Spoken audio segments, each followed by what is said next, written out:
Hamdan wa syukran lillah wa salatan wa salaman ala rasulillah wa ala alihi wa sahbihi wa mawalah. Allahumma salli ala nabiyyina Muhammadin wa ala alihi wa sahbihi ajma'in. Amma ba'du, qala Allah ta'ala fi kitabihil karim, a'udzu billahi minasy syaithanir rajim. Bismillahirrahmanirrahim.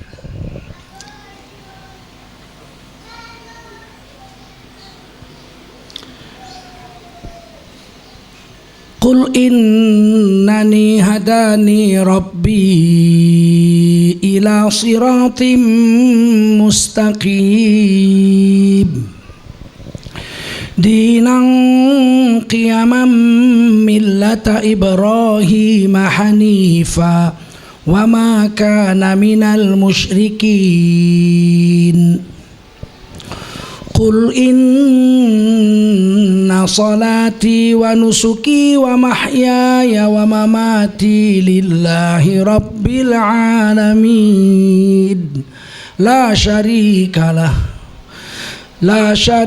lahu wa bidzalika umirtu wa ana awwalul muslimin. Qala Rasulullah sallallahu alaihi wasallam, man kharaja fi talabil ilmi fahuwa fi sabilillahi hatta yarji. Baginda Rasulullah sabda, siapa keluar untuk mendapatkan ilmu, orang itu adalah orang yang berjihad fi sabilillah sampai dia kembali ke tempatnya. Mudah-mudahan kita semua mendapatkan pahala jihad dari Allah SWT. Amin. Sadaqallahul azim wa sadaqa rasuluhun nabiyul karim. Wa nahnu ala dzalika minasyahidin wasyakirin walhamdulillahi rabbil alamin. Ahlul bait yang dimuliakan Allah sekeluarga besar yang telah menampung kita untuk mengaji di teras ini, bapak-bapak, ibu-ibu yang mulia, khusus anak-anak muda. 90% yang hadir hari ini anak muda, mungkin 100% yang hadir anak muda. Kalau ada pun yang umurnya tua masih juga jiwa muda. Tapi ini hampir 100% saya pikir yang hadir anak-anak muda, generasi muda Islam.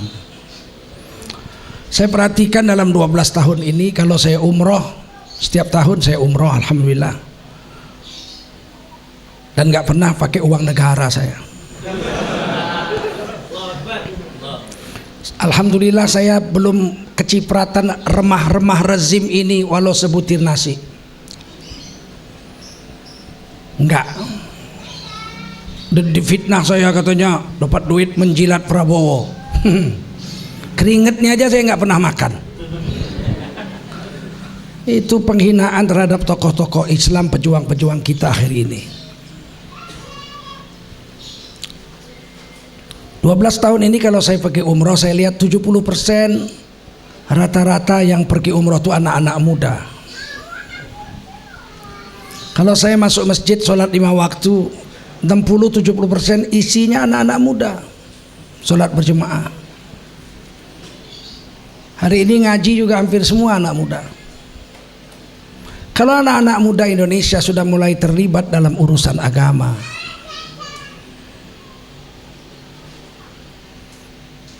maka itu berarti tidak lama lagi NKRI, Negara Kesatuan Republik Indonesia, akan berubah menjadi negeri yang baldatun thayyibatun wa rabbun ghafur.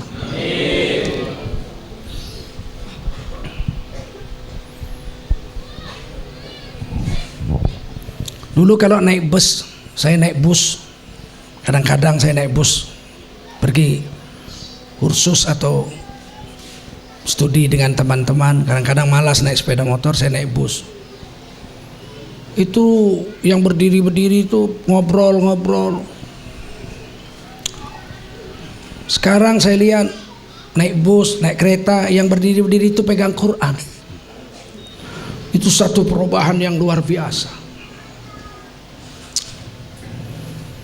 Waktu kuliah dulu kalau tidak ada dosen, saya duduk di bawah pohon Kamboja di kampus Fakultas Sastra Universitas Sumatera Utara. Dulu Quran gak ada yang kecil bisa dikantongi, belum ada. Quran paling kecil 1/4 folio harus harus dimasukkan dalam tas tebel. Itu Quran terkecil yang dimiliki oleh Republik Indonesia. Kalau nggak ada dosen, saya ambil Quran, saya baca Quran di bawah pohon Kamboja.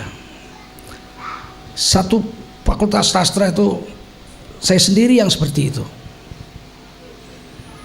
Tapi sekarang di kereta, di bus, di stasiun-stasiun bus, banyak anak-anak muda yang sudah pegang Quran. Itu bagi saya sangat menyedihkan bagi saya. Zaman saya nggak ada itu, nggak terjadi zaman itu. Saya sendiri aja 10.000 lebih mahasiswa USU. Sekarang saya lihat, masya Allah, di mana-mana, di seluruh dunia, ini Islam akan bangkit dan tidak akan bisa dibendung lagi. Siapa mencoba membendung kebangkitan Islam, dia akan digulung oleh ombak kebangkitan Islam itu. Tinggal nunggu waktu aja.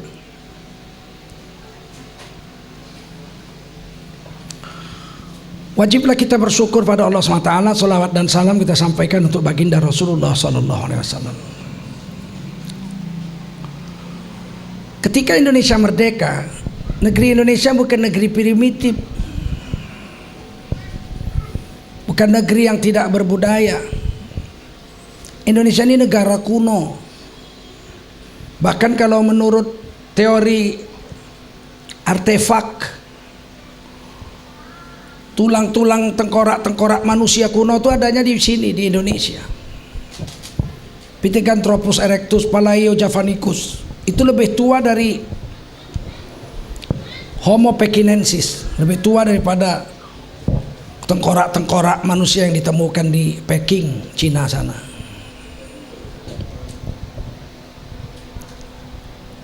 Ketika Eropa, Prancis, Inggris, Spanyol, Italia dan lain-lain belum bisa nulis, Indonesia sudah bisa nulis orang Nusantara ini. Kerajaan Tarumanegara abad ketiga sudah ada tulisan di atas batu yang bisa dibaca sampai sekarang. Batu tulis. Abad keempat di Kutai Kartanegara, Kalimantan Timur sudah ada batu-batu yang ditulis yang sampai sekarang masih bisa dibaca. Artinya kita bukan orang primitif. Ketika Prancis, Inggris, Spanyol dan lain-lain negara Eropa sana belum bisa menulis, kita sudah bisa menulis.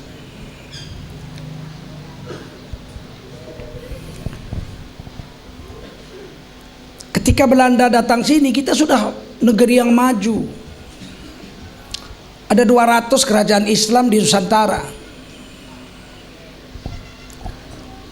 Dari Aceh sampai Papua Raja Empat. 200 kerajaan Islam. Jadi bukan negara primitif. Sudah punya raja, punya wilayah, punya rakyat, punya budaya, punya hukum undang-undang Islam. Ketika Cornelis de Houtman datang ke Banten 1595, kerajaan Banten itu kerajaan maju. Dipimpin oleh Maulana, orang-orang alim. Maulana itu gelar untuk ulama-ulama. Maulana Yusuf. Itu Maulana itu kalau di sini kiai lah. Maulana Malik Ibrahim di Gresik. Itu Maulana itu gelar ulama dari wilayah Timur Tengah. Di tempat saya lahir aja, Sumatera Timur, sekarang digabung Sumatera Timur dengan residen Sumatera Timur dengan residen Tapanuli digabung jadi satu menjadi Provinsi Sumatera Utara. Jadi dari zaman itu juga di Sumatera Timur itu sudah ada belasan kerajaan Islam. Kalau kita ambil dari Aceh Timur dulu masuk kita, Langkat Tamiang, sekarang masuk Provinsi Aceh. Di Langkat Tamiang itu 3 kerajaan Islam, Seruai, Sungai Hiu, Banuaraja, Kuala Simpang 3. Buyut perempuan saya dari situ, anak Sultan Seruai. Turun ke bawah ada kerajaan Langkat. Ini kerajaan paling kaya se-Indonesia karena dia punya minyak di Pangkalan Berandan dan Pangkalan Susu. Ke bawah lagi ada kerajaan Delhi. Sampai sekarang istananya buyut kami ini masih ada. Dan Masjid Raya Sultan Delhi itu masih berdiri dengan gagah. Quran tulisan tangannya masih ada sebesar meja ini, masih ada sampai sekarang. Muftinya kakek guru saya, Syekh Haji Hasan Maksum. Imam besar Masjid Raya kakek saya ya, namanya Andak Sulaiman Thoyib. Turun ke bawah lagi ada kerajaan Serdang, kira-kira 20 km dari Delhi ada kerajaan Serdang. Bapak saya dari kerajaan Serdang itu. Tengku Permaisuri kerajaan Serdang itu nenek perempuan saya. Keponaan saya dari kerajaan Serdang dua jadi gubernur Sumatera Utara, Tengku Rizal Nurdin dengan Tengku Eri Nuradi. Turun ke bawah lagi kerajaan Tebing Tinggi, 80 km dari Medan. Tengku Hashim, anak Tengku Hashim yang paling tua kawin dengan abang bapak saya yang paling tua. Turun lagi ke bawah Indrapura, kerajaan Sri Indrapura, muftinya kakek guru saya. Saya baru temu kira-kira tahun lalu kitab-kitab yang beliau tulis dengan tulisan tangan. Beliau ahli qiraat 10, murid daripada Ahmad Hijazi di Mekah, pemangku qiraat 10 dunia. Turun ke bawah lagi kerajaan Batubara, istananya masih ada. Muftinya Syekh Abdurrahman, itu mufti kerajaan Tanjung Balai. Cucunya namanya Ustadz Abdul Somad yang sekarang lagi terkenal. Itu kakeknya itu mufti kerajaan Tanjung Balai di Sungai Silau Batubara. Turun sedikit lagi ke bawah kerajaan Sultan Asahan, Sultan Tanjung Balai. Turun ke bawah lagi Merbau, kerajaan Merbau. Turun bawah lagi sebelah kiri Labuhan di Bilik Kota Tua. Situ ada kerajaan Panai dengan Bilah, berseberangan sungai. Sebelah sini kerajaan Bilah, sebelah sungai sana kerajaan Panai. Kakek saya Dr. Saudin pernah tugas jadi dokter di situ tahun 35 ya, sampai tahun 37. Kemudian turun ke bawah lagi ada kerajaan Kota Pinang. Kemudian ke bawah lagi ada kerajaan Langgapayung.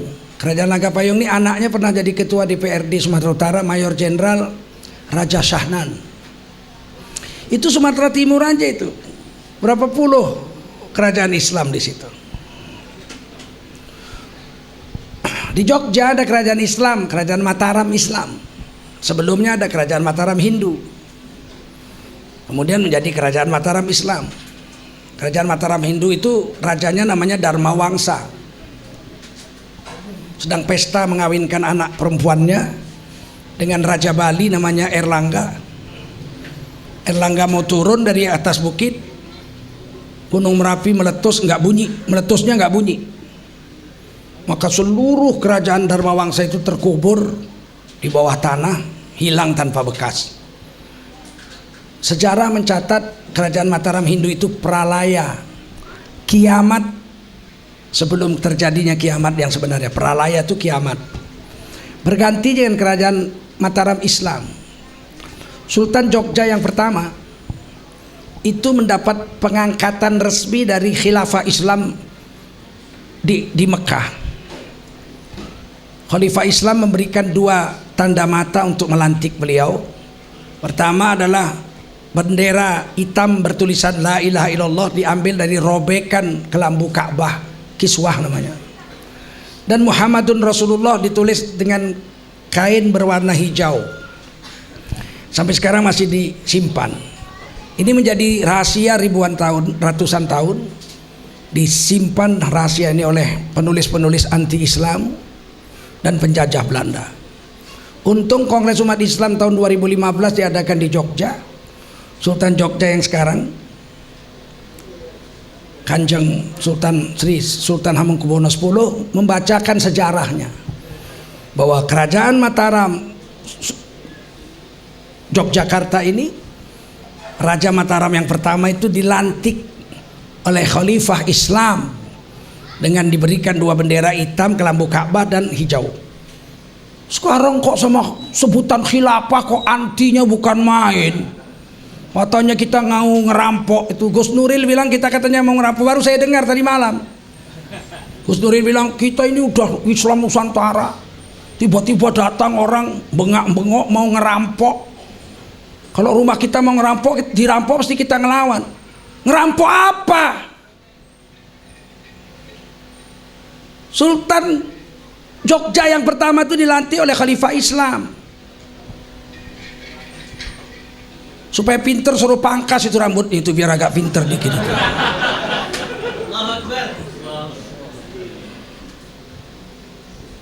Saya mendengar langsung Sri Sultan Hamengkubuwono X membacakan pidato itu, saya dengar langsung dengan kuping saya. Bukan katanya-katanya. Masih disimpan itu.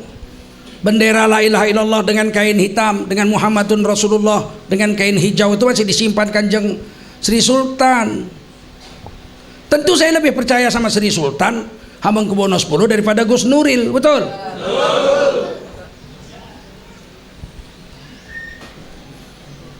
Kita hari ini diracuni. Asal cerita khilafah dianggap anti NKRI. Sri Sultan anti NKRI. Tengi banget omongannya itu. Kiai-kiai anti NKRI. Asal udah cerita Islam, cerita khalifah, khilafah, cerita baldatun thayyibatun wa rabbun ghafur dianggap radikal, anti NKRI, Wahabi, gondolmu Wahabi. Iya, saya kadang-kadang, saya ini pegawai negeri 30 tahun mengabdi untuk negara ini, digaji cuma 4.200.000. Supir saya aja gajinya 5.400.000. Banyakan gaji supir dari gaji saya. Nggak mengeluh saya dengan NKRI ini. Itulah yang bisa diberikan negara, ya udah syukur. Saya kerja lagi di tempat lain. 30 tahun saya minta pensiun. Sekarang saya udah pensiun. Kenapa saya minta pensiun? Gerem saya. Karena kalau belum pensiun belum boleh kampanye. Ya, saya pensiun aja biar bisa kampanye.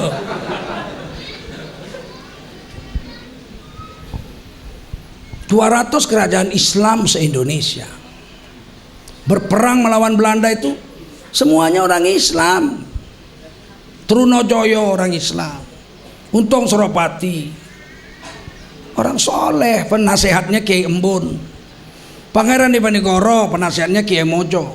Pangeran Diponegoro sendiri ulama, beliau tamat kitab Tuhfah karangan Imam Ibnu Hajar Al-Asqalani. Tamat beliau itu mendarus kitab itu. Bukan orang bodoh Kanjeng Pangeran Diponegoro itu. Tuanku Imam Bonjol itu orang-orang pintar. Sampai terakhir Tengku Umar Johan Pahlawan itu raja, Teku di Aceh itu raja. Dan kenapa semuanya berjuang mau merdeka itu orang-orang Islam itu? Bukan karena supaya makan enak. Kalau supaya makan enak rumah mewah, pejuang-pejuang kemerdekaan itu orang kaya. Pangeran Diponegoro itu orang kaya, betul? Mana ada pangeran miskin? Sultan Hasanuddin orang kaya, sultan kok miskin. Pangeran Hidayatullah, Pangeran Antasari, Sultan Mahmud Badaruddin, Tengku Umar Johan Pahlawan, Sultan Mahmud, Sultan Siak, Sultan bukan gembel-gembel, bukan preman lontong. Kalau orang Medan bilang bukan kaleng-kaleng. Kita mau merdeka bukan supaya makan enak. Mereka orang-orang kaya, pejuang-pejuang itu. Para pejuang mau merdeka supaya agama bisa jalan 100%. Karena Belanda nggak ngasih 100%. Penjajah Belanda itu cuma ngasih kita ibadah aja. Kalau ibadah boleh. Makanya sekarang dibilang Pak Jokowi itu kurang apa baiknya? Kita sholat boleh, puasa boleh, naik haji boleh. Kalau itu Belanda pun ngasih. Naik haji disediain kapal sama Belanda, betul nggak? Diberi paspor oleh Belanda, betul? Dikumpulkan di Pulau Unrust, Pulau Seribu. Dikarantinakan, disuntik yang sakit, diobati. Sebelum sembuh nggak boleh pulang. Kalau soal itu Belanda pun boleh. And kue orang mau sembahyang, and kita boleh bikin masjid. And kue mau jikir sampai mati boleh kue. And kue mau puasa sampai kurus, itu bagus.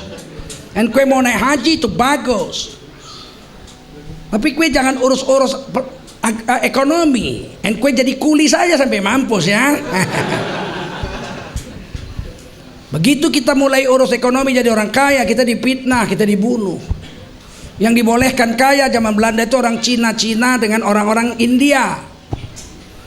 Orang pribumi nggak boleh kaya. Kalau kaya difitnah, dicari salahnya, tangkap. Dari mana duit? And kue dapat duit dari mana? And kue mesti selotep barang and hukum mati. Namanya Belanda. Emang Belanda baik? Baik kan, boleh sholat, boleh zikir, baik. Ketika kita urus ekonomi dia nggak mau. Sama dengan sekarang, ketika orang Islam urus ekonomi nggak boleh.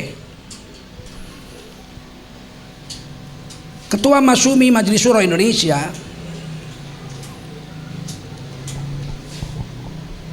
Muhammad Nasir namanya, beliau mengatakan ketika orang Islam ibadah dibiarkan, ketika orang Islam urus ekonomi diawasi. Pagi siang malam, kenapa ini? Dari mana duitnya? Untuk apa? Disimpan di mana? Apa dibikin untuk pergerakan, mencerahkan umat? Bikin pintar orang Islam? Tangkap. Begitu orang Islam urus politik, cabut sampai akar-akarnya cabut. Tidak boleh orang Islam urus politik. Dan sekarang disebarkan, ulama itu jangan urus politik, ulama itu urus agama. Nggak boleh kamu ulama kok urus politik kamu. Ulama abal-abal kamu. Giliran dia mau jadi presiden, wakilnya ulama.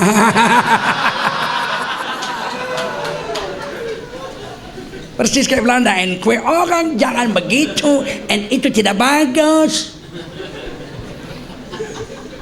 Saya itu kalau ingat-ingat Belanda benci sekali saya. Tapi dibanding sama sekarang lebih baik Belanda. Di kampung saya di Medan itu banyak perkebunan. Bapak saya direktur perkebunan. Tahun 1962 bapak saya itu udah punya mobil sedan Holden BK 1962. Jadi bukan kaleng-kaleng nih. Kakek saya dokter, sekolah di Nederland. Tengku lagi, turunan sultan, ya enggak?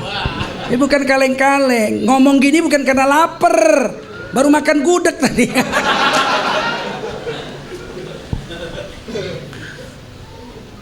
Di sana perkebunan-perkebunan, orang-orang Belanda, menir-menir Belanda kaya-kaya itu pembantunya orang Indonesia. Apa dia bilang sama pembantunya itu? And Inem, ya tuan, and pagi ini kue pergi belanja di pasar. Sana namanya pajak. Kue pergi ke pajak pasar ya, and beli daging yang nomor 1 yang merah yang namanya daging khas, and kue masak sop yang bagus, and itu pakai kentang, pakai bawang goreng, itu pakai daun sop yang lezat, and itu kalau sudah masak kue orang tidak boleh makan. Itu daging khas untuk tuan sama nyonya ya, and kue tidak boleh makan, and kue bikin sop sendiri. And kue beli tulang, and bikin sup tulang supaya kue punya tulang kuat, and supaya kue kerja bagus ya. Dia makan daging nomor 1, pembantunya makan tulang. Masih lumayan. Kalau yang sekarang menteri, ibu-ibu kalau daging mahal maka bikin bekicot. Ayo, lebih baik menteri atau lebih baik Belanda? Hah? Belanda nggak ada bilang and Inem, and kue bikin daging nomor 1 untuk tuan sama nyonya ya, and kue sendiri beli tulang, and bikin sop tulang supaya kue punya tulang kuat. Nggak ada dibilang and Inem daging untuk tuan sama nyonya, and kue cari bekicot, and kue bikin sop bekicot ya, nggak ada. Saya ini udah tua, makanya saya kalau lihat Belanda jijik, kalau lihat yang bilang bekicot lebih jijik lagi saya.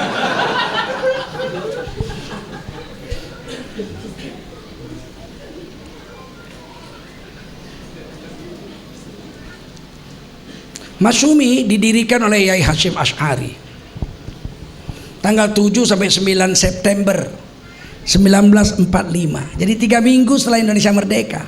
Merdekanya 17 Agustus. 3 minggu setelah Indonesia merdeka, umat Islam membuat kongres umat Islam pertama di Yogyakarta. Diprakarsai oleh Yai Hasyim Asy'ari. Di situ hasil keputusannya dibuatlah partai politik Islam yang pertama. Namanya Majelis Syuro Indonesia, Masyumi. Jadi 3 minggu setelah Indonesia merdeka, para ulama udah mikirin politik.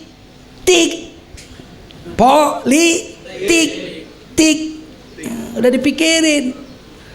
Pada saat itu Yai Hasyim Asy'ari mengatakan tidak ada partai Islam yang lain di Indonesia, hanya Masyumi saja, nggak boleh yang lain. Sayang Bung Karno tidak bikin pemilu sampai 10 tahun. Dia pun mau ngaji juga. Belum pernah makan bekicot kan?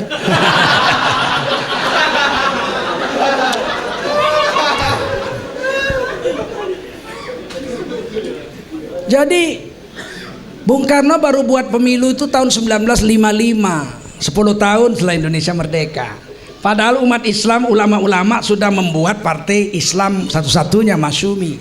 Tidak boleh ada partai Islam lain. Sayang pemilu baru digelar tahun 1955 oleh Bung Karno, karena waktu itu negara kita memang bangkrut. Namanya negara merdeka, merdekanya dengan perang.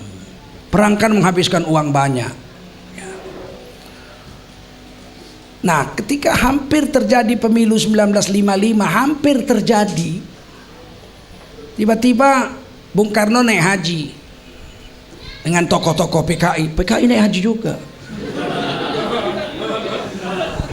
Salah satunya Dr. Subandrio naik haji.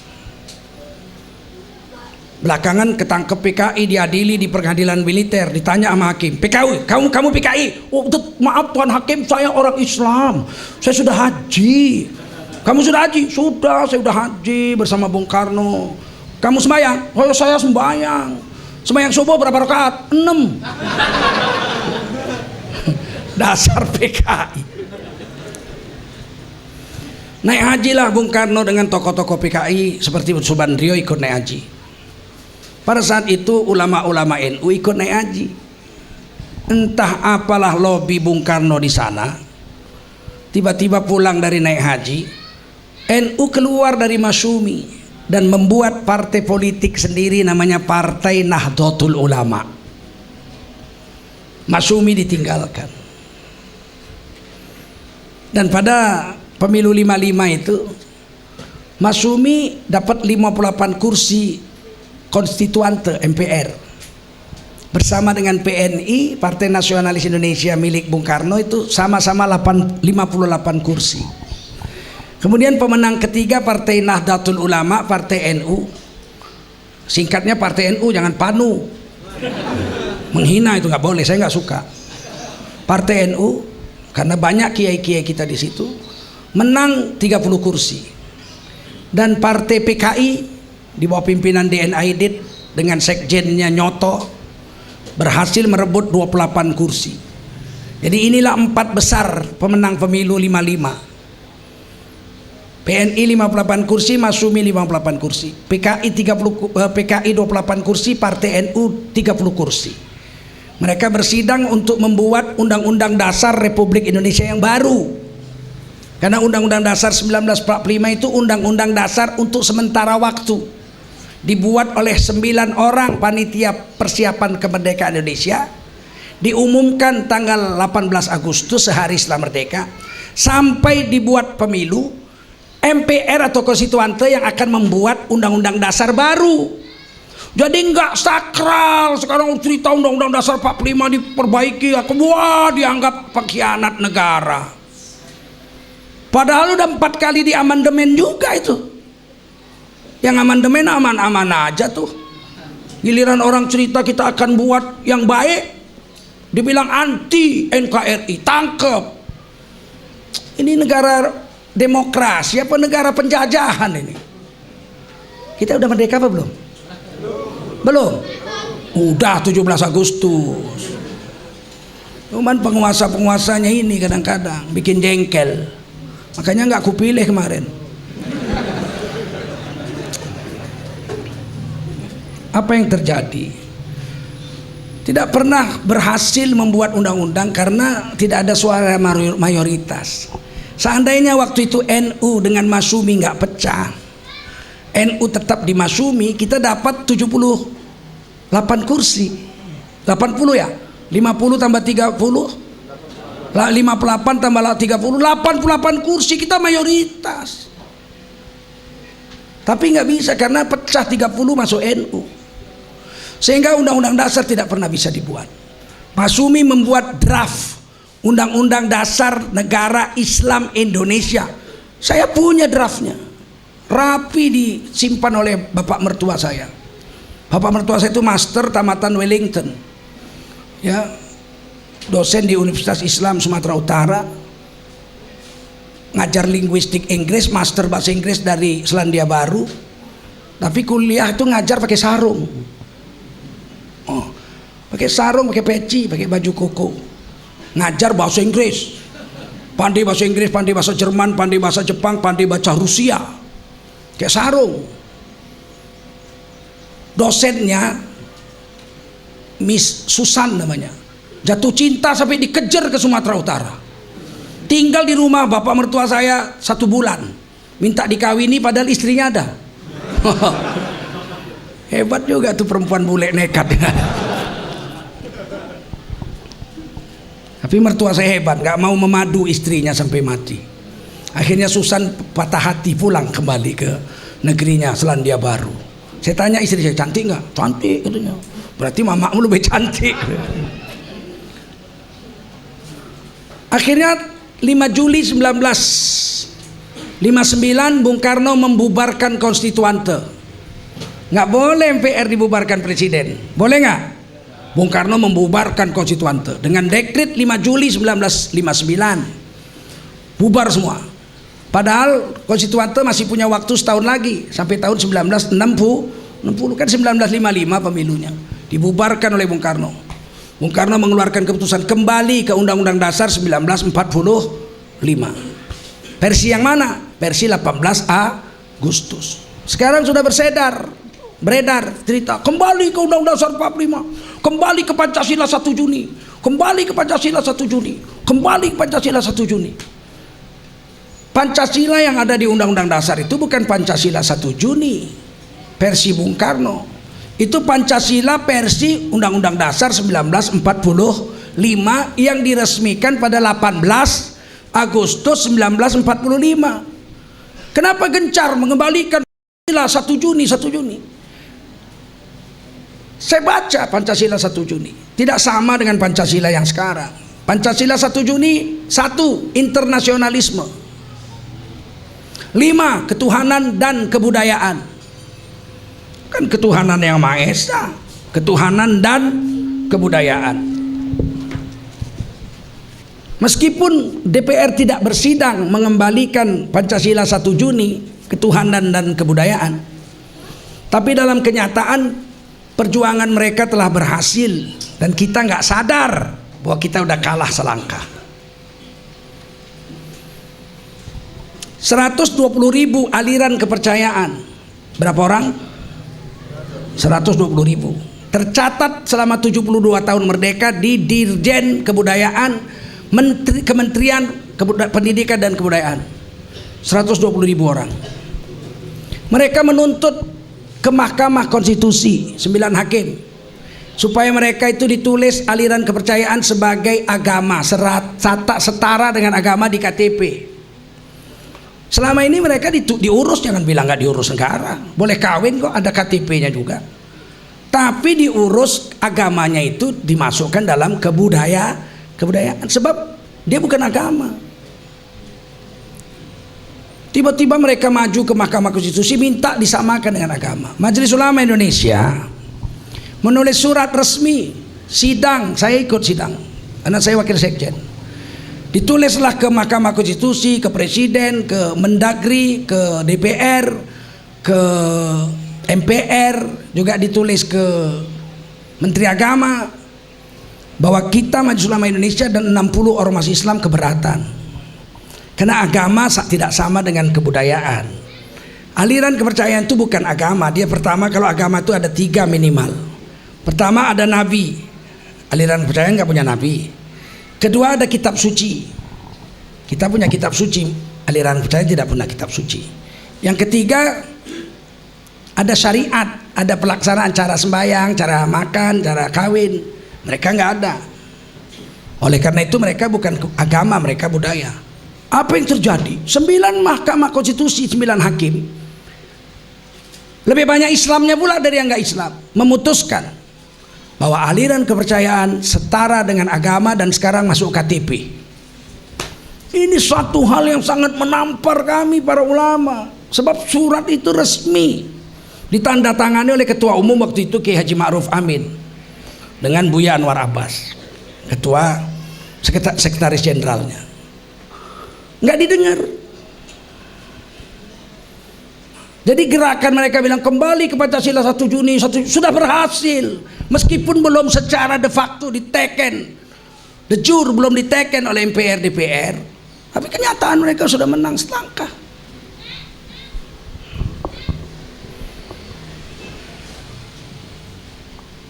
Oleh karena itu kita harus hati-hati. Pemilu bukan sekedar memilih presiden, wakil presiden bukan, tapi juga memilih DPR MPR. DPR yang soleh, yang bisa memikirkan agama. Jangan dirusak agama ini. Kalau agama sama dengan budaya, rusak nggak? Rusak.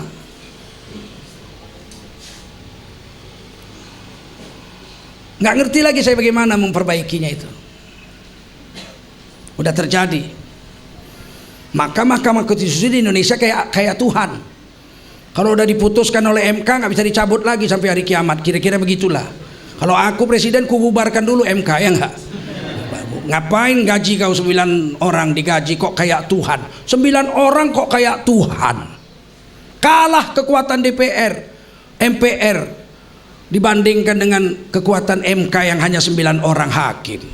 Ini harus diperbaiki undang-undangnya ini. Dibuat dengan terlalu terburu-buru waktu reformasi kemarin. Banyak tugas kita orang Islam.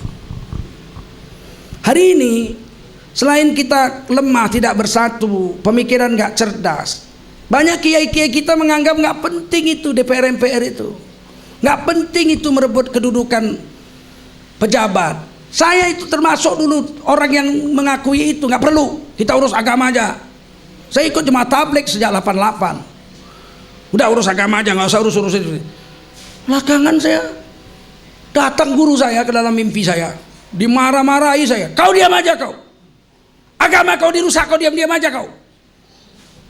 Ya Allah, nggak cukup rupanya cuman urus agama. Sebab negara ini 262 juta rakyat, 230 juta orang Islam. Kalau kita nggak urus negara ini, yang 230 juta orang Islam itu kemana nanti dia? Sekarang baru saya pikir, iya mesti diurus. Preman boleh jadi DPR, ya enggak? Koruptor boleh, kiai nggak boleh. Kiai urus agama aja, urus politik nggak bagus. Terus yang urus politik maling-maling, koruptor-koruptor, pemabuk-pemabuk, pejina-pejina. Itu begitu.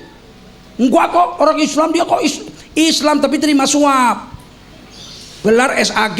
SAG itu sarjana agama, bukan sarjana alam gaib. Jual beli jabatan di Kementerian Agama lagi. Sialan bener. Coba tanya sama dia, korupsi itu apa hukumnya? Pasti dia menjawab wajib, pakai qalqalah lagi.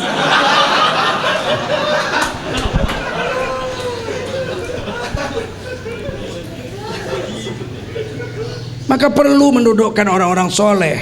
Alhamdulillah, saya sudah dengar Jalaluddin Rahmat Syiah kalah, nggak masuk DPR RI. Budiman Sujatmiko nggak masuk DPR RI. Epa Sundari yang katanya mau menghapus pendidikan agama nggak masuk DPR RI. Ada Irma Suryani Nasution tuh yang bedokol itu, yang sering berdebat-debat di ILC itu, nggak masuk DPR RI dia. Itu. Kalau di daerah saya di Riau 5 DPR RI 5-5-nya PKS semua. Karena tahun ini saya dengan Abdul Somad menyuruh rakyat kami pilih PKS. Karena PKS yang belum cacat. Kalau P3 udah. Ampun lah kalau P3 ampun. Bukan soal korupsinya. Bela kafir. Di Jakarta dia nyalonkan Ahok. Di Sumatera Utara dia nyalonkan Sihar. Akhirnya gambar Ka'bah ada di warung tua. Ya kan koalisinya, betul. Dia mabuk, di situ ada tua. Situ Ka'bah. Lisoy, lisoy, lisoy, lisoy. Oh, parmicu. Ada Ka'bah situ.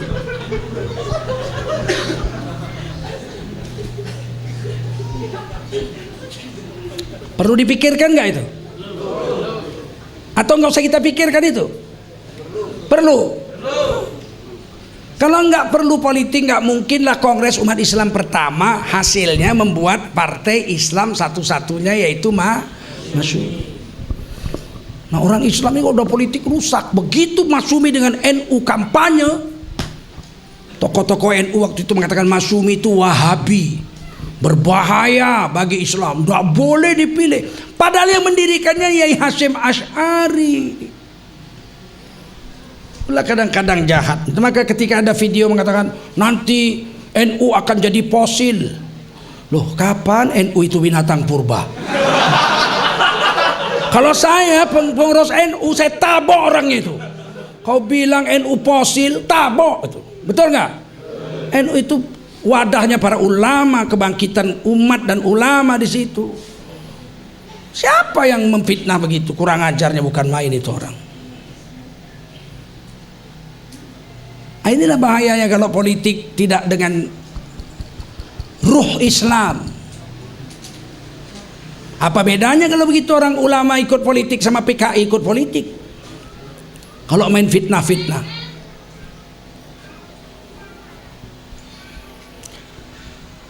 Kekuatan umat Islam politik paling tinggi itu hanya waktu reformasi 43%. Dikumpulkan PAN, PK waktu itu Partai Keadilan, PAN, PKB, Gus Dur yang mendirikan PKB waktu itu.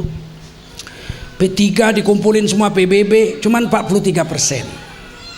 Tapi dengan 43% Partai Islam waktu itu bersatu di DPR MPR, berhasil mengangkat Gus Dur jadi presiden, ulama jadi presiden. 43% ini kita udah menang. Sudah berhasil mendudukkan ulama jadi presiden. Yang tiap hari difitnah oleh media. Gus Dur dituduh korupsi, Bulog Gate, Brunei Gate. Akhirnya Gus Dur jatuh dari presiden. Yang sampai sekarang kasus korupsi yang dituduhkan itu tidak pernah terbukti. Paham fitnah itu? Ngerti fitnah itu? Sekarang ini fitnah juga. Kalau Prabowo menang, sama anak-anak muda bilang, kalau Prabowo menang, kalian akan diculik. Dia itu penculik. Penculik. Giliran jumpa sama orang NU, kalau Prabowo menang, tahlilan akan dihapus, ruatan dihapus, apalagi haulan dihapus, kunut subuh dihapus. Jahat sekali Prabowo itu, ya enggak?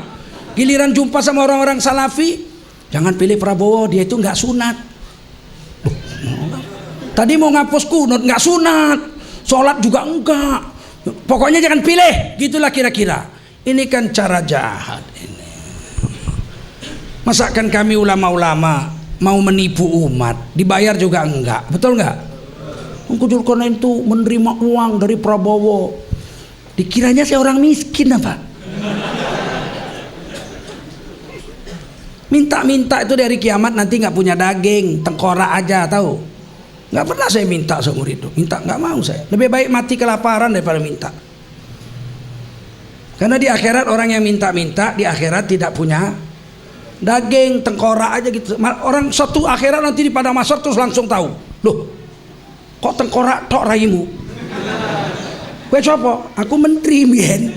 Oh, njaluk ae kowe karo Taipan kowe. Kerjamu njaluk kono njaluk kene kowe. Enggak bisa noko di sana, enggak bisa nipu. Wujud dalam bentuk di sana, dalam bentuk. Jadi saya rasa penting nggak urus politik.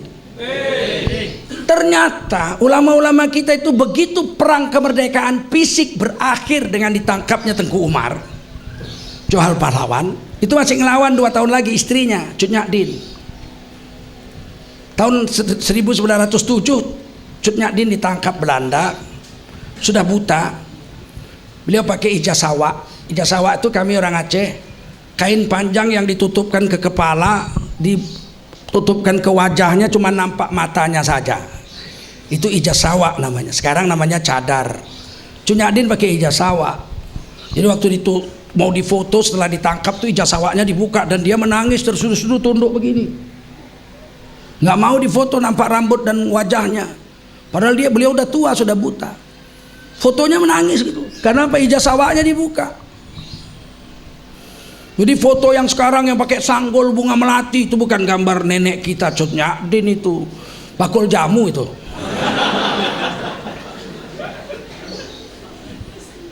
Dibuang ke Sumedang. Beliau dikasih rumah kecil di depan rumah lurah. Satu hari Belanda datang kasih baju baru karena bajunya sudah sangat buruk, jelek sekali. Lurah ngasih ini baju baru, dibuka, diganti. Dia bilang, ini dari siapa? Dari Belanda. Dibuang langsung, najis. Nggak mau dia pakai baju hadiah dari Belanda. Satu hari anak lurah itu sedang ngaji sama ibunya di rumahnya. Tadarusan didengar sama Cut Nyak-Din. Salah, dia berteriak, salah. Dia perbaiki, salah. Akhirnya istri lurah dengan anak gadisnya ngaji dengan beliau udah buta. Dibetulin baca, ternyata beliau hafiz Quran 30 juz. Oleh orang-orang Sunda disebut ulama perempuan. Ketika wafat dikuburlah di kuburan raja-raja Sunda di Sumedang. Di tengah-tengah itu. Tahun 1963 ulama Aceh Tengku Ali Hashmi belakangan jadi ketua Majelis Ulama Indonesia. Beliau jadi gubernur Aceh. Beliau cari di mana kuburan Cut Nyak-Din. Dibawa ke Belanda, dicari sejarahnya di Leiden, ternyata di Sumedang. Setelah sampai Sumedang dicari, ternyata kuburannya masih dirawat oleh orang Sumedang dan kemudian dirawat sekarang oleh gubernur Aceh sampai sekarang. Nah setelah itu perjuangan pakai organisasi. Organisasi pertama berdiri bukan organisasi nasionalis. Itulah kita rusak di sejarah ini kita. Organisasi pertama berdiri di Indonesia adalah Jamiatul Khairat di Tanah Abang, sampai sekarang masih ada markasnya. Masih ada. Jamiatul Khairat itu didirikan oleh ulama-ulama keturunan Arab, para habaib. Gunanya adalah untuk membuat sekolah, mendidik anak-anak orang Islam Indonesia supaya cerdas dan bisa merdeka. Bung Karno termasuk yang salah satu murid yang berkonsultasi dengan Habib-Habib Tanah Abang itu. Bung Karno pernah tidur di Masjid Al-Makmur di Tanah Abang itu lama untuk belajar bagaimana memerdekakan Indonesia. Baru berdiri Syarikat Islam. Baru 1912 berdiri Muhammadiyah. Baru tahun 1916 berdiri Matlaul Anwar di Banten. Kemudian tahun 26 berdiri NU dan Al-Wasliyah di Sumatera Utara. Kemudian berdiri Persis, ada berdiri PUI, Persatuan Umat Islam. Kemudian berdiri Perti, Persatuan Tarbiyah Islamiyah di Sumatera Barat tahun 1934. Pendirinya itu kakek-kakek guru saya. Sulaiman Ar-Rasuli, Syekh Abdul Wahid Tabek Gadang, Syekh Sa'ad Mungka, Qodi Abbas, itu ya kakek-kakek guru saya dari Sumatera Barat. Di Aceh berdiri Persatuan Ulama Seluruh Aceh, PUSA 1934. Kemudian berdiri Ittihadiyah 1934 di Medan. Ini semua sampai Nahdlatul Wathon di NTB. Pendirinya kakeknya Tuan Guru Bajang, Syekh Zainuddin. Itu sekelas dengan kakek guru saya, dengan guru saya Syekh Azra'i Abdul Rauf. Beliau menghafal Quran 6 bulan 30 juz. Kakek guru saya juga, saya belajar sama guru saya ini. Kakek guru saya ini jadi guru saya 12 tahun sebelum beliau wafat. Kakek saya bilang, atau guru saya, berapa lama ngapal Quran? 9 bulan katanya. Kurang. Wah, hebat sekali ya. Paling cepatlah sedunia. Enggak, ada yang lebih cepat. Siapa? Syekh Zainuddin, pendiri Nahdlatul Wathon. kurang daripada 7 bulan sudah hafal Quran 30 juz. Ini semua berdiri untuk merdeka, al-irsyad dan sebagainya. Makanya ketika merdeka ulama-ulama kita duduk di PPKI itu. Wahid Hashim Asy'ari bapaknya Gus Dur, Ki Bagus Hadikusumo dari Muhammadiyah datang duduk situ. Muhammad Hatta itu ulama dari Sumatera Barat itu. Walaupun beliau doktorandes ekonomi tamatan Belanda, tapi Muhammad Hatta itu orang alim. Kami orang Minang nggak boleh tidur di rumah. Semua laki-laki tidur di masjid. Kalau laki-laki tidur di rumah diejei besok paginya. Padusi waang, padusi waang. Perempuan kau, perempuan dikasih sarung. Nggak boleh ikut main bola. Tidur di rumah berarti perempuan. Tidak ada orang Minang yang tidak pandai mengaji karena tidurnya di surau. Maling aja ketangkep suruh baca Quran lancar. Kalau orang Minang jangan main-main.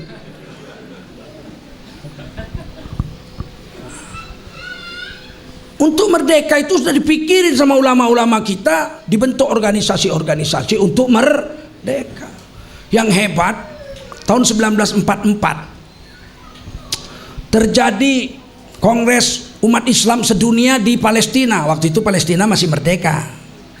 Israel belum ada. Israel itu dikasih tanah sedikit oleh penjajah Inggris di tanah Palestina tahun 48. Kemudian menjajah sekarang Palestina yang dijajah Israel.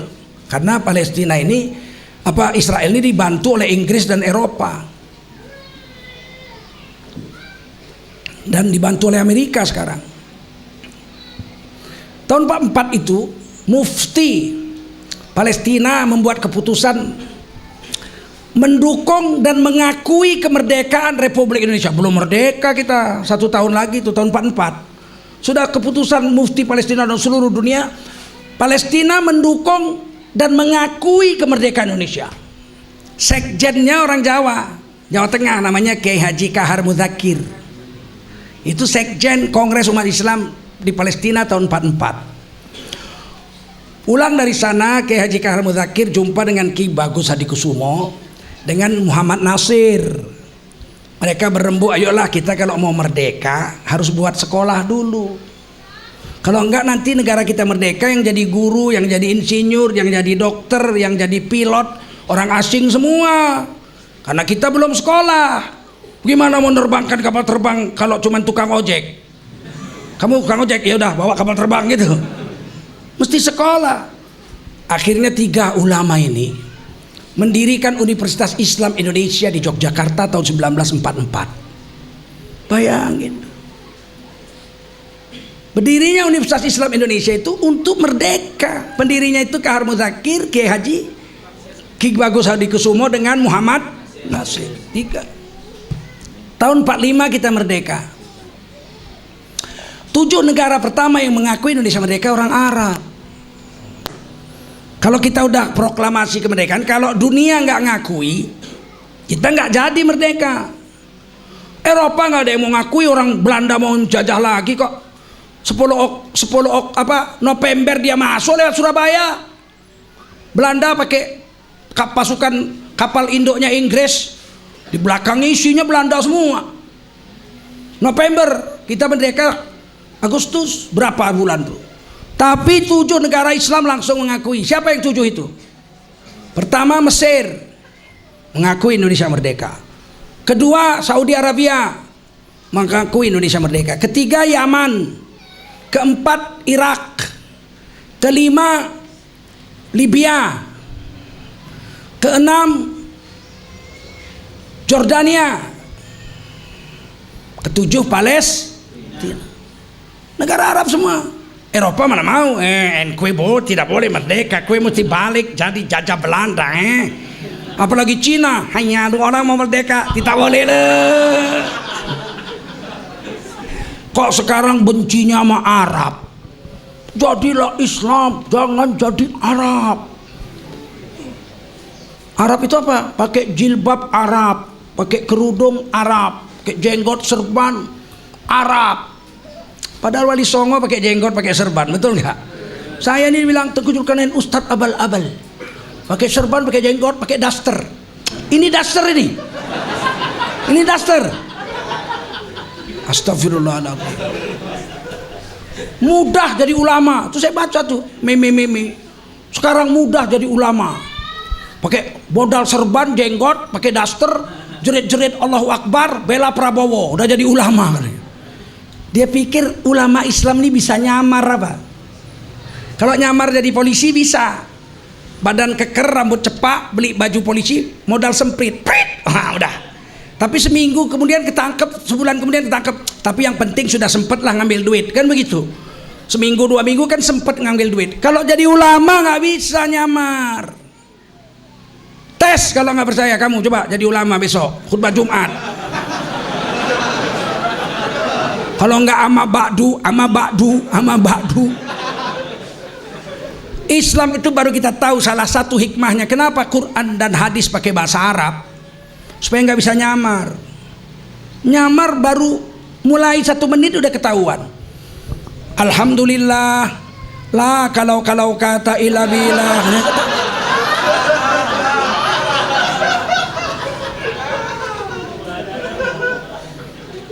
Kalau saya ulama abal-abal udah segini lama saya ceramah, kalian bodoh semua, nggak tahu saya salah. Nggak mungkin. Nah, itu hebatnya Islam. Oleh karena itu kita tidak boleh minder, nggak boleh merasa rendah diri. Indonesia merdeka udah jelas 90% perjuangan umat Islam. 10% lagi kongsi-kongsi yang lain. Ada jasanya tapi 10%. Jangan merasa dia yang paling banyak jasanya. Betul. Orang Indonesia itu sama, haknya sama. Kita itu harus adil. Kalau kita harus sama. Adil itu tidak harus sama. Kalau adil itu sama rata sama rasa, itu adilnya PKI. Adil nggak sama. Kalau istri saya 2, istri saya 1. Kalau andai kata 2. Karena Nabi tidak memadu istri pertama, saya bertahan untuk tidak memadu istri pertama. Alhamdulillah sampai sekarang berhasil. Entahlah kalau besok gagal, namanya manusia.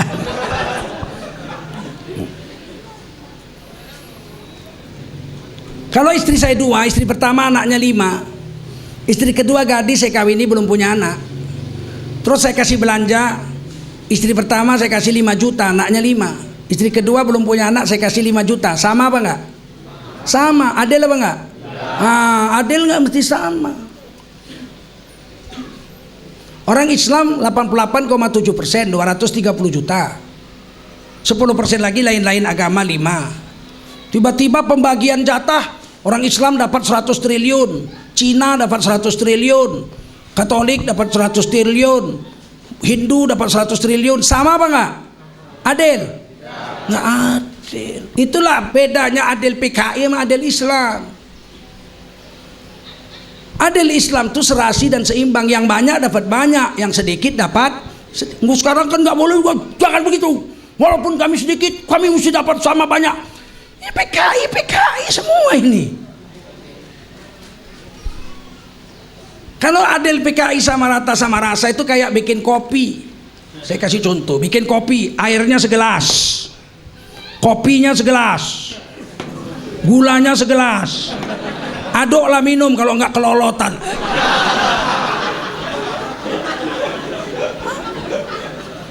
Adil itu proporsional, yang banyak kasih banyak, yang dikit kasih sedikit. Airnya segelas, kopinya sesendok, gulanya sesendok setengah, aduk sampai rata. Minum, jelas lebih enak. Jelas. Kita orang Islam ini harus cerdas, fatona. Jangan mau kalah kita dengan politik mereka yang menipu saja. Kita nggak boleh ikut politik. Orang Islam yang ikut politik, ulamanya harus tutup fokus. Yang sialnya itu yang mencaci-caci kita ngaku Islam pula itu. Jijik saya lihat ustadz ikut politik, harusnya fokus, zikir. Sementara kita lihat di komplek-komplek orang Cina nggak ada orang Islam menang. Di komplek-komplek orang Nasrani, orang Buddha, orang Hindu nggak ada PKS satupun dicoblos di situ. Betul? Ini dan nggak ada di situ P3 dicoblos. Walaupun koalisinya nggak ada nyoblos itu. Hanya, orang kali ini mau coplok P3 deh. Nggak ada, jangan harap, jangan mimpi di siang bolong.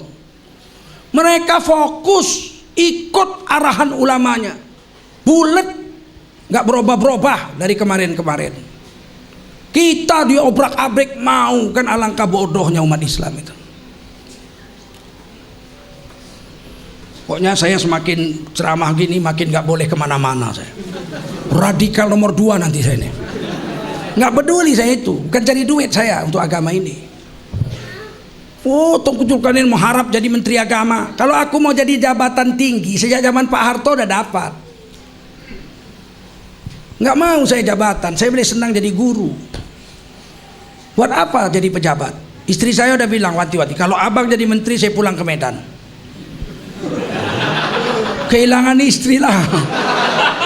Ada yang nawari, udah biarin pulang Pak Tengku, biar tetap jadi menteri, nanti kita carikan istri baru. Mana imbang, istriku itu payah imbangnya itu. Satu hari baca Quran 8 juz, pakai cadar. Wanita pertama pakai cadar di Sumatera Utara istri saya. Bukan orang bodoh, insinyur teknik kimia. Kalau mau bikin bom bisa dia. Bukan istriku, bukan kaleng-kaleng. Kalau ditukar dengan jabatan menteri terlalu murah, betul nggak? Kalau sembarangan cari istri banyak, di pinggir jalan malam banyak. Ini. Jadi terakhir saya pesan, perlukah politik? Perlukah memahami politik? Perlukah umat Islam fokus satu titik untuk memenangkan perjuangan ini? Perlu. Kekuatan ekonomi. Kita ini kuat Pak, tapi dibuat lemah. Coba saya kasih. Cina Taipan Cina itu punya 5,1 juta hektar kebun sawit. 5,1 juta hektar. Kalau satu orang Cina punya 1 hektar 1 juta aja, 1 juta kebun. Kalau dia jual sawit itu 1 hektar 2 ton sampai 3 ton, 2 ton aja lah. Untung 1.000 aja. Itu 1 bulan dia dapat 2 triliun. Kalau 1 juta. Dia nggak jual sawit, dia bikin pabrik CPO. Pabrik CPO-nya dia punya. Udah jadi pabrik CPO, dia nggak jual CPO ke luar negeri semuanya, dia bikin pabrik minyak goreng, pabrik minyak gorengnya dia punya. Udah jadi minyak goreng, harus dibungkus dalam plastik-plastik. Dia nggak beli plastik dari pabrik plastik orang, dia bikin pabrik plastiknya dia punya. Udah jadi dalam plastik, kalau mau dijual kan harus dimasukin kardus-kardus. Kan kalau plastik kan mau dijual kan dimasukin ke dalam kardus-kardus. Dia nggak datang ke KPU. Minta kardus ke sana, enggak.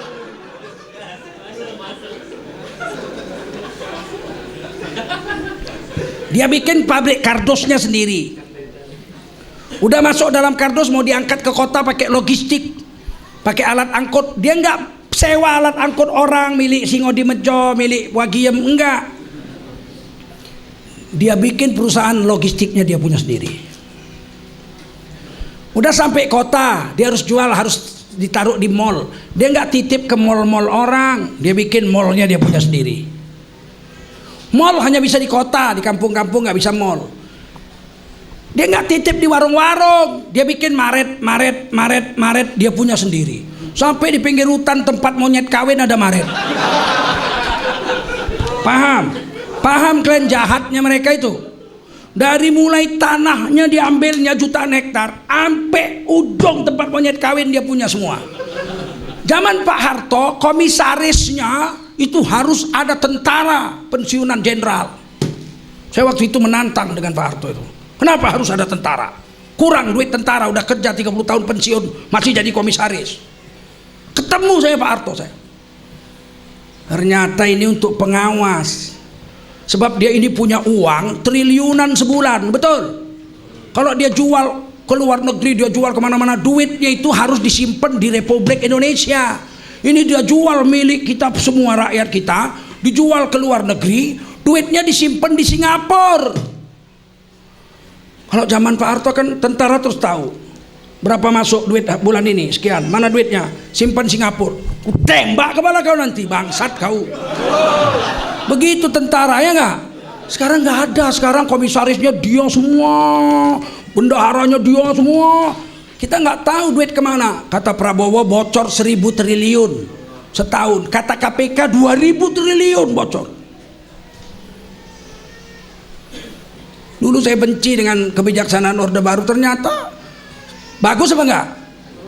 Sekarang mau jadi apa kita? Di perusahaan ini dari mulai sawit, hutannya sawit, kebun sawit sampai ujung Maret dia punya semua. Kita kerja jadi apa di situ? Jadi apa? Kuli-kuli. Mau begini terus sampai mati? Mau? Dan pejabat-pejabat kita ini sialannya, kalau rakyat yang datang remeh gitu, mencongnya mencong gitu. Mau ngapain lo? Ajudan kasih duit. Asal kita datang seolah-olah mau ngemis saja kita. Padahal kita menyumbang negara ini terbesar. Orang Islam di Indonesia 230 juta. 32 juta lagi kongsi-kongsi. Sekarang saya tanya, kalau kira-kira makan sehari 17.000, kemahalan apa enggak? Satu orang kayak saya satu hari makan 17.000 itu kemurahan apa kemahalan? 17.000. Mau makan di warteg aja 15.000 kok. Seandainya satu orang 17.000 sehari satu orang, taruhlah satu bulan rata-rata 500.000. Keperluan makan minum kita satu orang 500.000. Murah itu kan? Bagi 30 hari murah. Kalau andai kata tiap orang Islam satu bulan mengeluarkan uang untuk keperluan dirinya 500.000, itu berarti orang Islam sudah menyumbang uang untuk negara ini satu bulan 115 triliun. 230 juta bagi 500 itu 115 triliun. Banyak apa dikit? Banyak nggak? Duit kita itu satu bulan 115 triliun. Kalau satu bulan kita mengeluarkan uang 1 juta, itu 230 triliun sebulan duit kita, duit orang Islam. Yang selama ini jatuhnya ke mafia semua. Ini bawang putih dimainkan, naik. Kemarin saya sebelum kemari beli 80.000 sekilo. Tiap 3 bulan ada aja main mafia itu bawang putih. Nanti 3 bulan lagi jagung, 3 bulan lagi nanti gula, 3 bulan lagi nanti beras, 3 bulan lagi nanti cabai, 3 bulan lagi nanti minyak. Terus aja begitu. Jujur aja mereka berdagang ini, taipan ini, dia udah mengambil uang 115 triliun sebulan berputar. Jujur, ini nipu. Udah banyak nipu lagi coba. Memang cocoknya diracun nantinya. Jadi marah kita jadinya. Kita terlalu baik memang. Tapi kita harus cerdas. Mulai besok jangan belanja kecuali hanya sama toko-toko, warung-warung tetangga kita sendiri. Siap? Kalau setiap orang Islam warung-warung tetangga saja, satu bulan tuh 115 triliun berputar di warung-warung tetangga saja. 10 tahun orang Islam kaya semua. 1 tahun 115 triliun. 10 bulan 1.150 triliun. Bukan sedikit duit orang Islam. Tapi kita beli telur sama tetangga 2.300 mahal, di mall 2.000 murah. Ini orang Islam nggak belajar ekonomi. Kalau saya beli telur di mall 2.000, beli telur sama tetangga 2.300, mahalan mana? Mahalan tetangga 2.300, mall 2.000. Tetangga lah 2.300, tidak mahal di mall. Mall itu pakai ongkos, betul. Kalau naik sepeda motor bayar parkir, betul.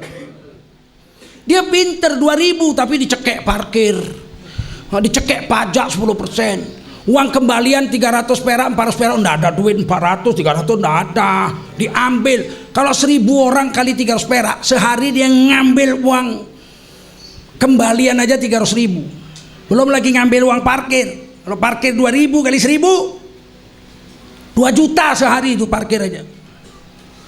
Dan sialnya 10 tahun kita langganan dikasih kartu. Itu hebatnya itu, kartu langganan. Boleh hutang nggak? Pakai kartu boleh hutang nggak? Terus apa gunanya kartu? Ini nanti orang miskin saya kasih kartu. Terus apa gunanya kartu? Emang bisa dipakai di mall? Percaya sama kartu. Dasar pemain togel.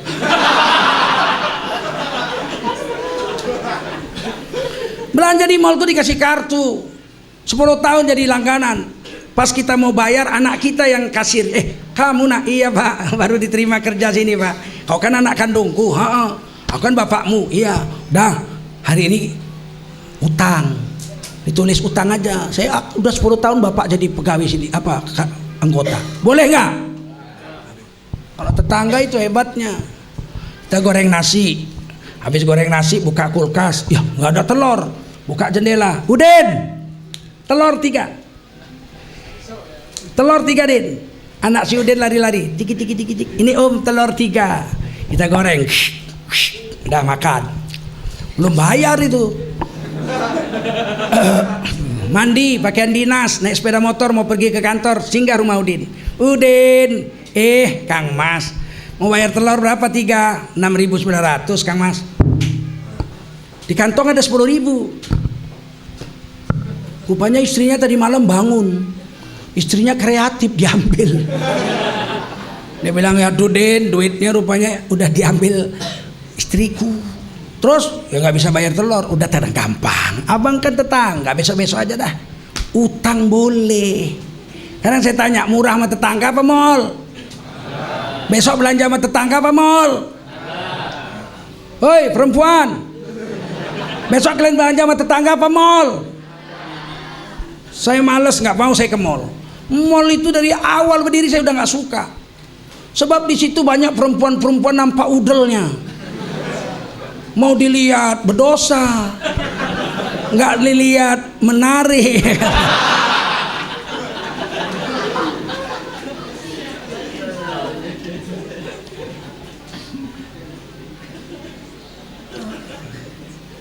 Mudah-mudahan kita bisa berbuat dengan baik.